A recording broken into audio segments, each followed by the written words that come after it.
வணக்கம் வாங்க. இன்னைக்கு நம்ம ரோஜாஸ் கல்யாண சேனல்ல செய்யப்படுற ரெசிபி தேங்காய் பால் சாதமும் தேங்காய் பால் சாதத்துக்கு சைடு டிஷ்ஷா பொட்டேட்டோ ஃப்ரையும் செய்ய போறோம். ரொம்ப ஈஸியா செஞ்சிடலாம். நம்ம குக்கர்ல தான் செய்ய போறோம். வாங்க வீடியோக்குள்ள போலாம். இன்னைக்கு நம்ம சேனல்ல வரப்போற டிப்ஸ் முட்டையை கூர்மையான பகுதியை கீழே வைக்கும்போது நம்ம கெட்டு போகாது முட்டை. நம்ம இன்னைக்கு தேங்காய் பால் சாதம் செய்யறதுக்கு தேவையான பொருட்களை பார்த்துடலாம். அதுக்கு பாஸ்மதி அரிசி ஒரு கிளாஸ் எடுத்து வச்சிருக்கேன். அது ஒரு 10 நிமிஷம் ஊறட்டும். நம்ம இதெல்லாம் வதக்கி செய்யணும்னா ஊறட்டும்.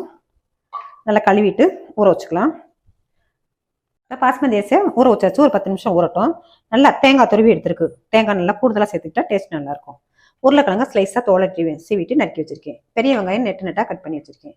பச்சை மிளகா, பீன்ஸு, பட்டாணி, கொத்தமல்லி, எண்ணெய், இஞ்சி பூண்டு பேஸ்ட்டு, நெய், கேரட்டு, முந்திரி, 2 பிரிஞ்சி இலை, ஒரு பட்டை, ஒரு 2 ஏலக்காய், ஒரு ஸ்டாரு, கொஞ்சம் சீரகம் சேர்த்துக்கலாம்.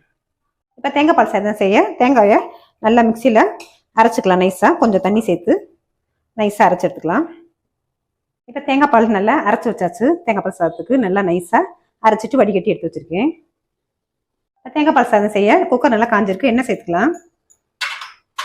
அதில் நெய் சேர்த்துக்கலாம். நம்ம எண்ணெயும் நெய்யும் சேர்த்து செய்யும்போது டேஸ்ட் நல்லாயிருக்கும்.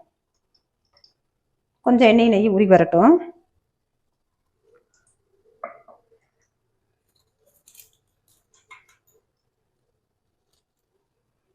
இப்போ எண்ணெய் நல்லா காஞ்சிருச்சு. எண்ணெயும் காஞ்சிருச்சு. இப்போ 2 பிரிஞ்சி இலை, பட்டை, ஏலக்காய், சீரகம் எல்லாத்தையும் இதில் சேர்த்துக்கலாம். நம்ம இன்னைக்கு தேங்காய் பால் சாதம் செய்ய குக்கர் நல்லா காஞ்சிருக்கு. எண்ணெய் சேர்த்துக்கலாம்.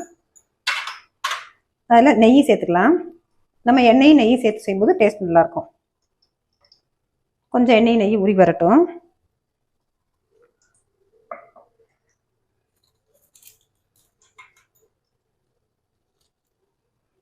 இப்போ எண்ணெய் நல்லா காஞ்சிருச்சு. எண்ணெயும் காஞ்சிருச்சு. இப்போ 2 பிரிஞ்சி இலை, பட்டை, ஏலக்காய், சீரகம் எல்லாத்தையும் இதில் சேர்த்துக்கலாம். நம்ம இன்னைக்கு இப்போ தேங்காய் பால் சாதத்துக்கு வேறு எதுவும் நம்ம ஸ்பைசியான மசாலா எதுவும் சேர்க்க போகிறதில்ல. கரம் மசாலா எதுவுமே சேர்க்கல. வெறும் நெய் ஆயிலில் இதை மட்டும் வதக்கினா போதும். அதனால் கொஞ்சம் நல்லா ஃப்ளேவர் நல்லா வதங்கி வரட்டும். அதான் வாசம் நல்லாயிருக்கும். அடுத்ததாக பெரிய வெங்காயம் நல்லா ஸ்லைஸாக கட் பண்ணி வச்சுருக்குது.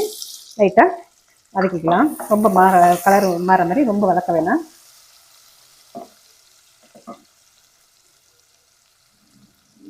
அடுத்ததாக கட் பண்ணி வச்சுருக்க உருளைக்கிழங்கு சேர்த்துக்கலாம். அடுத்ததாக கேரட்டு, பீன்ஸு, பச்சை மிளகாய் காரத்துக்கு தகுந்த மாதிரி போட்டுக்கலாம். பச்சை பட்டாணி, முந்திரி எல்லாத்தையும் லைட்டாக வதக்கிக்கலாம்.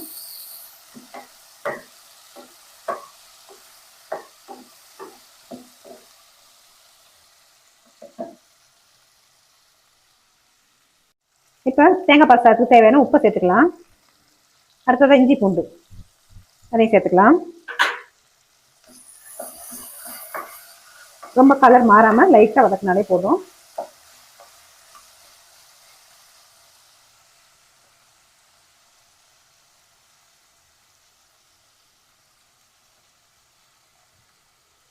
பாஸ்மதி அரிசியை நல்லா இதில் நெய்யில் வறுத்துக்கலாம். நெய் எண்ணெயோடு சேர்த்து வதக்கும் போது நமக்கு குழையாம உடையாம வரும் சாதம்.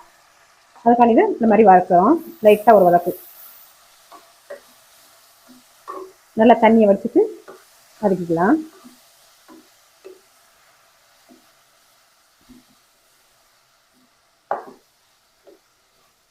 நான் இன்னைக்கு தேங்காய் பால் சாதத்துக்கு பாஸ்மதி அரிசி தான் எடுத்திருக்கேன். சீரக சம்பா அரிசி கூட டேஸ்டா இருக்கும்.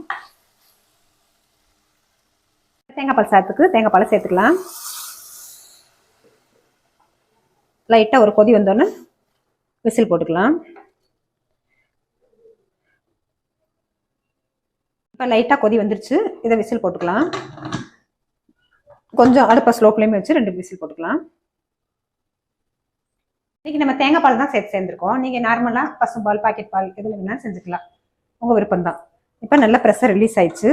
இப்போ திறந்து பார்த்துக்கலாம்.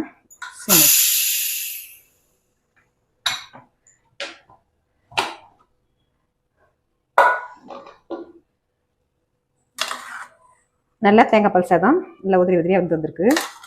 நம்ம ரொம்ப போட்டு குழைக்காம ஜென்டலாக ஒரே பக்கம் இருக்கிற மாதிரி பண்ணிக்கலாம். ஏன்னா குழஞ்சிருங்களா.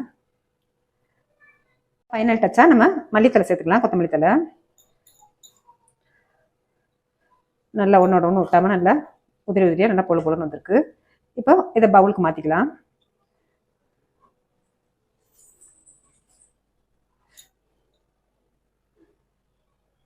நம்ம ஒரே மாதிரி குழம்பு வச்சு செஞ்சு கொடுத்தோம்னா போர் அடிக்கும். இந்த மாதிரி லஞ்ச் பாக்ஸ் ரெசிபில தேங்காய் பால் சாதம் நல்லா கொஞ்சம் ஆற வச்சு சேர்த்தீங்கன்னா தண்ணி கோர்க்காது.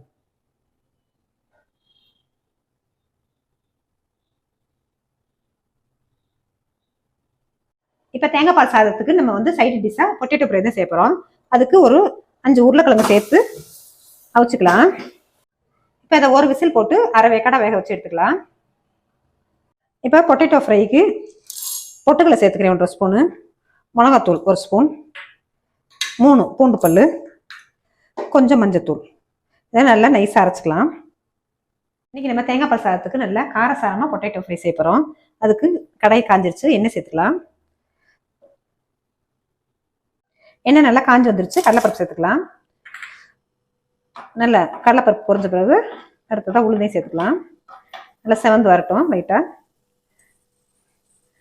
அடுத்ததான் உளுந்தை சேர்த்துக்கலாம்.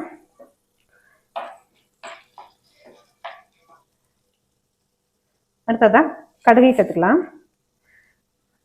நல்லா கடுகு வெடிச்சதும்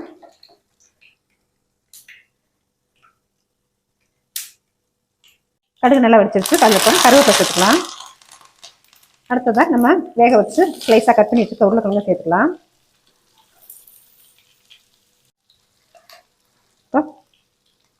கொஞ்சம் சோம்புத்தூள் சேர்த்துக்கிறேன். சோம்புத்தூள் சேர்த்துக்கலாம். கொஞ்சமாக பெப்பர்,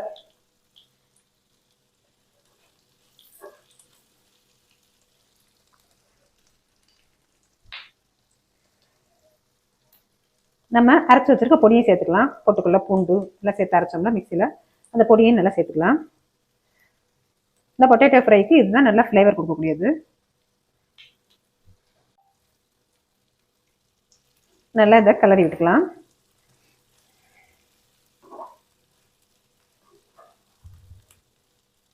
இப்போ பொட்டேட்டோ ஃப்ரைக்கு தேவையான உப்பை சேர்த்துக்கலாம். நல்லா கிளறி விட்டுக்கலாம்.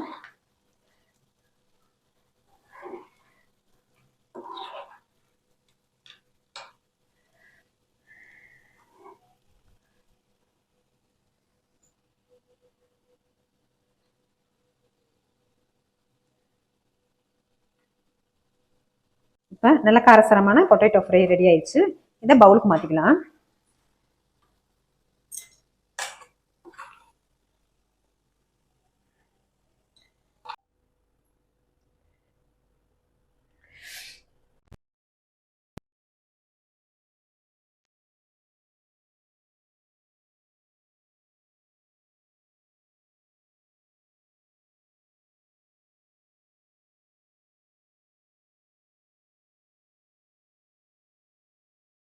நம்ம ஹோட்டல்ல போய் ஆர்டர் பண்ணி சாப்பிட்டா கூட இந்த மாதிரி தேங்காய் பால் சாதமும் பொட்டேட்டோ ஃப்ரையும் இவ்வளோ டேஸ்டா இருக்காது.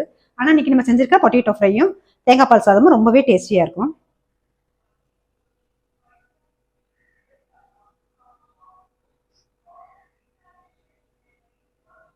இன்னைக்கு நம்ம செஞ்ச தேங்காய் பால் சாதமும் பொட்டேட்டோ ஃப்ரையும் பிடிச்சிருந்துச்சுல, சப்ஸ்கிரைப் பண்ணுங்க, லைக் பண்ணுங்க, ஃப்ரெண்ட்ஸ் அண்ட் ஃபேமிலிக்கு ஷேர் பண்ணுங்க. தேங்க்யூ ஃபார் வாட்சிங்.